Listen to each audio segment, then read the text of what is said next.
En la medida que vamos aumentando la profundidad del arco, me refiero al espesor del arco de 14 por 25, 17 por 25, 19 por 25, en la medida que progresamos en este aumento de la sección del arco, vamos controlando mejor los torques, se va mejorando la interdigitación del segmento posterior. No hemos trabajado de momento con ningún tipo de levante de mordida, simplemente estamos esperando la expresión de la aparatología. Este es un caso donde le entregamos al alumno para que él pueda observar lo que sucede con la secuencia de arcos sin ninguna otra cuestión que no sea la propia secuencia de arco. No hay levantes de mordida que puedan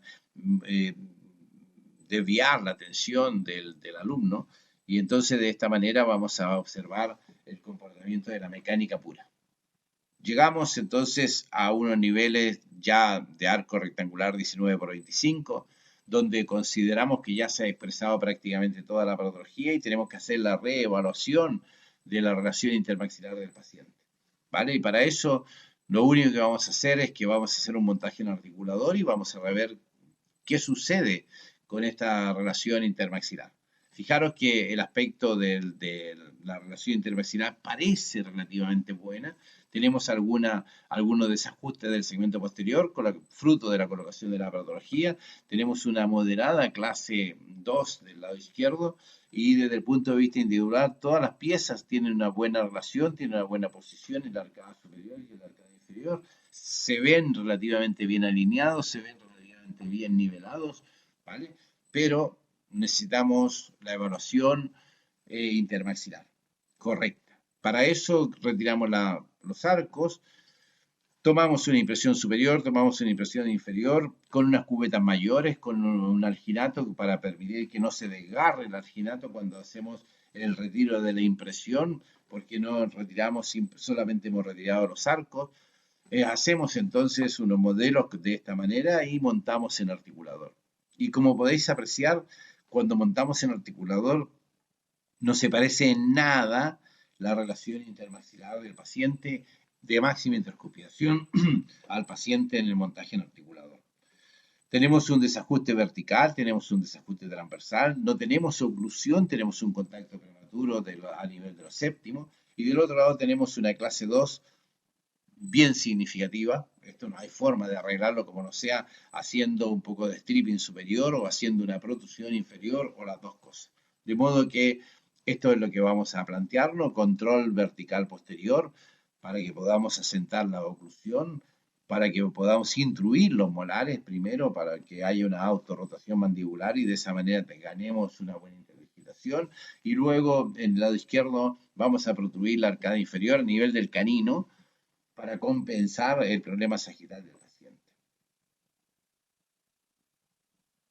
Este problema sagital no es de ninguna manera un problema de tipo alveolar ni de tipo esqueletal, es simplemente una alteración que se generó en algún momento durante la fase de la dentición mixta, donde la pieza 26 cambió de posición sagital durante la fase del recambio dentario. De modo que se asentó este molar más adelante, el séptimo consolidó la posición de ese molar y entonces pues tenemos todo un desvío de la hemiarcada superior izquierda en la relación sagital con su antagonista.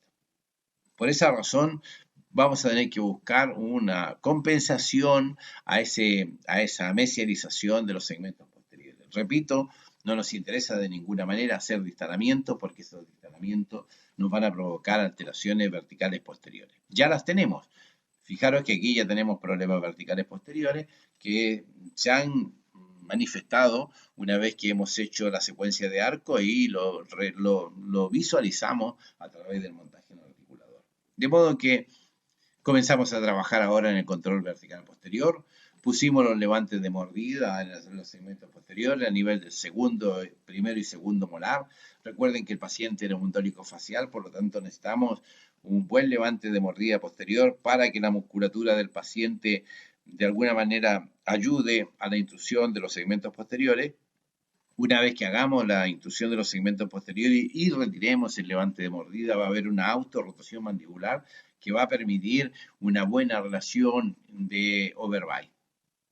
Pero tenemos que solucionar también el problema sagital a través de la pieza número 23 y 33.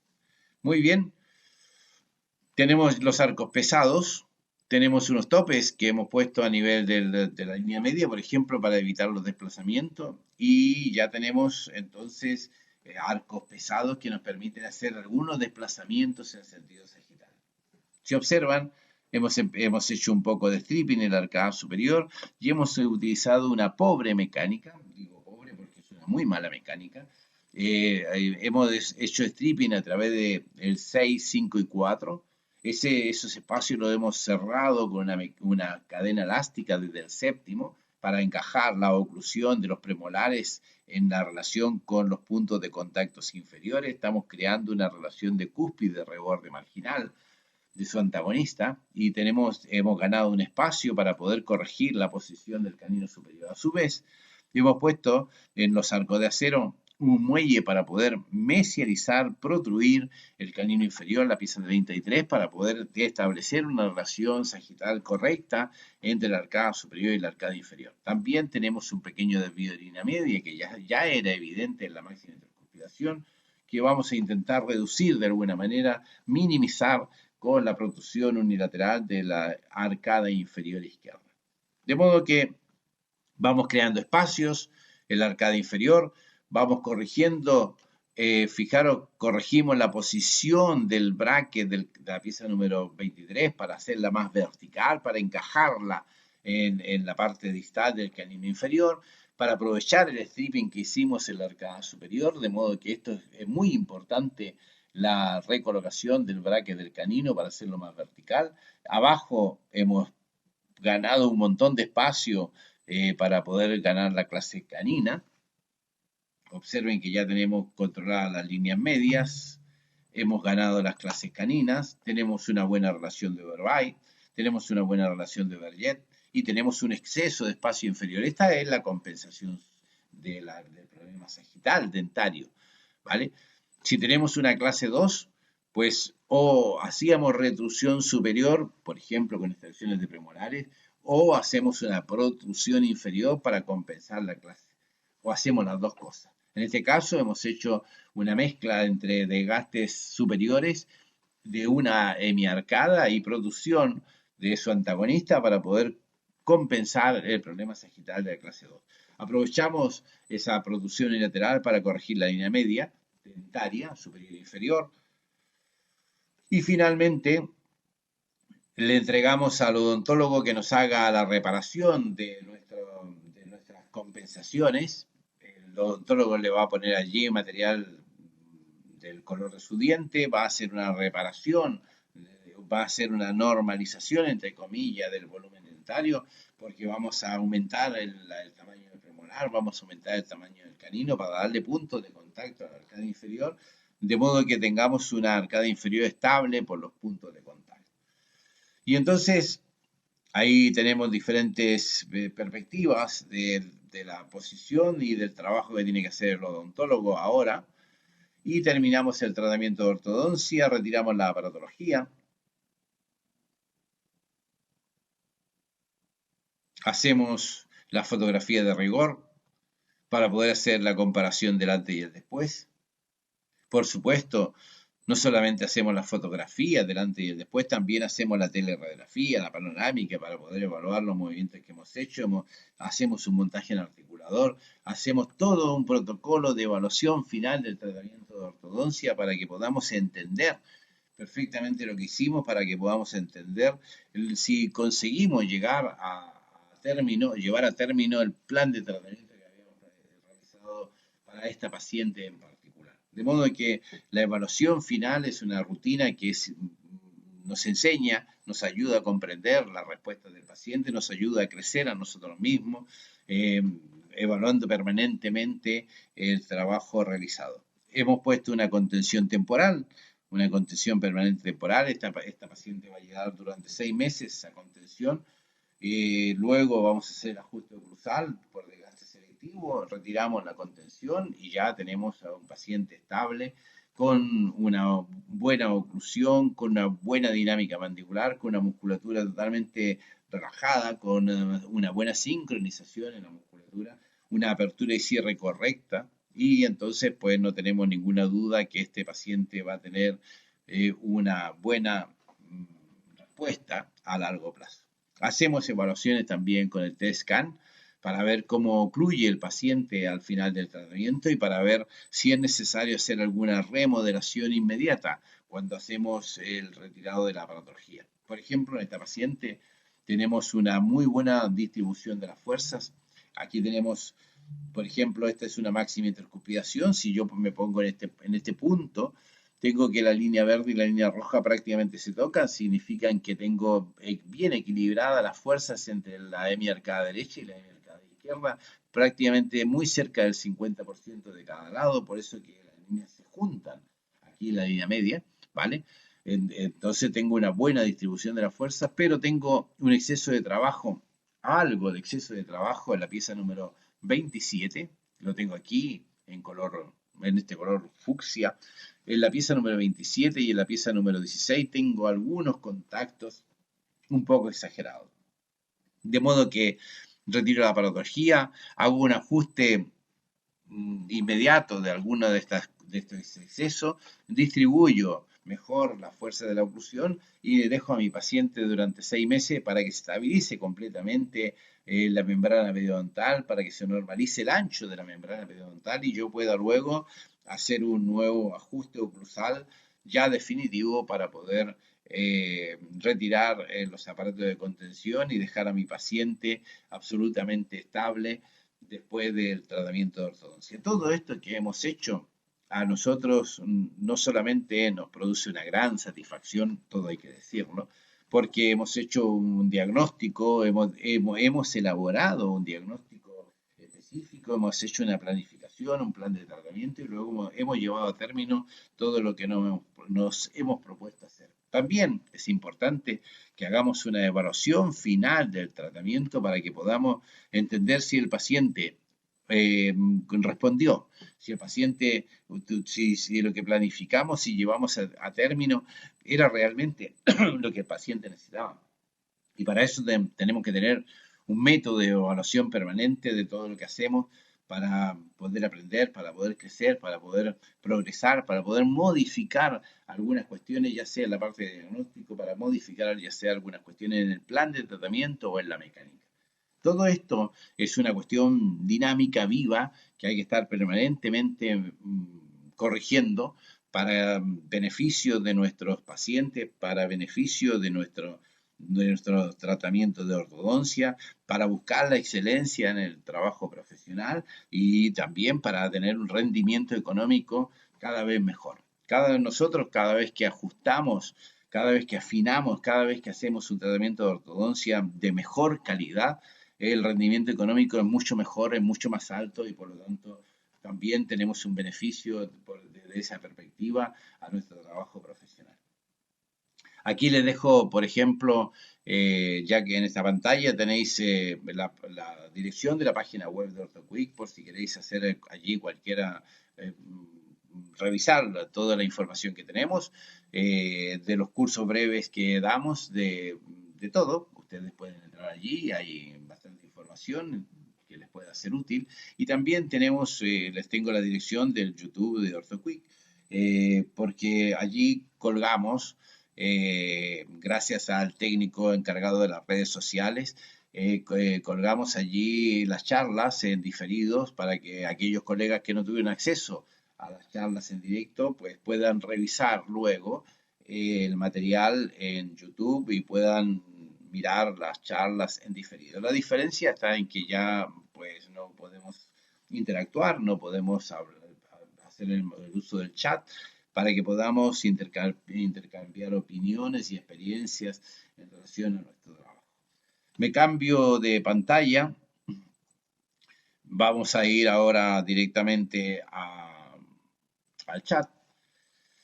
Espero que les haya resultado de utilidad. Yo voy a actualizar el chat por si tenemos alguna pregunta, alguna duda que podamos solucionar en este momento, ¿vale? Hemos traído a esta reunión una situación de una clase 2 bastante moderada, simplemente como una cuestión de orientación. Es decir, ¿qué posibilidades tengo de abordar un problema de una clase 2 dentaria? Cuando tengo un problema dento alveolar marcado, pues una de las soluciones sería las extracciones de los premolares superiores. Si tengo ese problema de una magnitud más reducida, tal vez podría plantearme la solución a través de un stripping superior a nivel de premolares, ¿vale? Porque allí es donde podemos hacer un desgaste interproximal, manteniendo una buena calidad de hueso interdentario, manteniendo la anatomía de los premolares y los puntos de contacto, no las superficies. Y para eso nosotros, por ejemplo, utilizamos la turbina y fresas de fisura de grano fino, donde podemos hacer romper el punto de contacto con una cuña de madera y luego mantener la conformación de la anatomía, haciendo una convexidad, trabajando las convexidades para que luego tengamos un punto de apoyo, un punto de contacto y no una superficie de contacto, ¿vale? Nunca trabajamos con bandas de lija, nunca ni con discos de lija que puedan dejar unas áreas de contacto. A nosotros nos interesa que haya un punto de contacto y para eso trabajamos con las fresas de fisura, luego pulimos perfectamente con las bandas de lija de composite y retiramos las cuñas de madera para poder hacer entonces nuestros ajustes oclusales a nivel de los segmentos posteriores. De esa manera podríamos reducir a lo mejor la posición del canino superior, a lo mejor unos 3 milímetros por cada hemiarcada.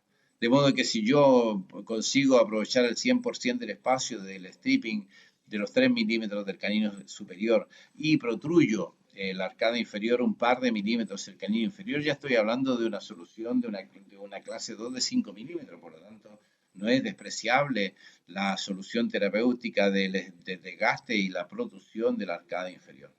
Es una solución que podemos tomar en consideración en todas aquellas alteraciones sagitales moderadas, ¿vale? Si la alteración sagital de clase 2 es más severa, ya tendríamos que pensar no solamente en la extracción de los premolares superiores, sino que tendríamos que pensar en la posibilidad de hacer un tratamiento combinado de ortodoncia y cirugía para poder normalizar, armonizar el esqueleto del paciente en sentido sagital. De modo que tenemos varias opciones que podemos trabajar. Tengo, por ejemplo, un caso muy espectacular que se los traeré tal vez en el próximo semestre, donde hemos solucionado el caso protruyendo la arcada inferior y colocando un tercer premolar para poder, ya no era un problema de ensanchar los premolares, sino que era preferible poner 2 implantes inferiores y en vez de hacer la extracción de un premolar superior, pusimos un premolar inferior y de esa manera compensamos el problema sagital del paciente. Eso en algún momento les haré la presentación de ese caso clínico. Ya sabéis, tenemos mucho material didáctico para que podáis revisarlo. Este es un material didáctico absolutamente gratuito, está a disposición de vosotros y podéis revisarlo, descargarlo y aprovechar de tener información de cada uno de los casos clínicos. Están todos perfectamente documentados. No tenemos ninguna intención de ocultar absolutamente nada, por eso que tenemos estas charlas abiertas, estas charlas gratuitas, porque estamos convencidos de que lo que estamos haciendo pues es simplemente difundir, aprovechar de nuestra experiencia para mostrarosla y que cada uno saque su propia experiencia, aproveche los datos que les damos y mejore, si es posible, la calidad del servicio que prestamos a nuestros pacientes.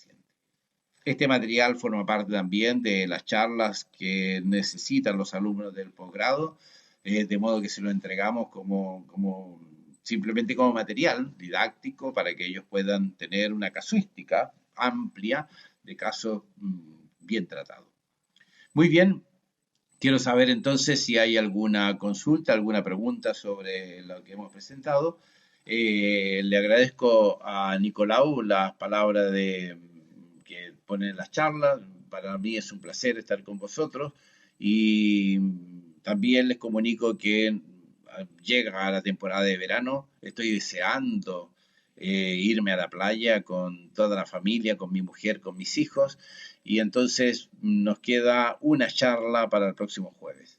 A partir de entonces me encontraréis en la playa tomando cerveza. No doy charlas en ningún momento mientras estoy en la barra del bar, ni tomando el sol, ni bañándome. Por lo tanto, me tomaré un descanso merecido. Y hasta el mes de septiembre, que será ya con morenito, con energías nuevas y con ganas de trabajar. En septiembre volveremos con la charla los días jueves, cuando les avisemos oportunamente a través del correo electrónico o a través de la misma página web del canal, eh, cuando comenzamos nuevamente las charlas en septiembre. Por lo tanto, les invito a un último esfuerzo, una última charla, un último día, el próximo jueves, donde haremos una despedida de verano. Eh, no vendré en bañador todavía, pero tengo una ganas loca de que así sea. Estimados colegas, les agradezco la compañía, les agradezco la confianza. Sé que hacéis un esfuerzo allí detrás del ordenador.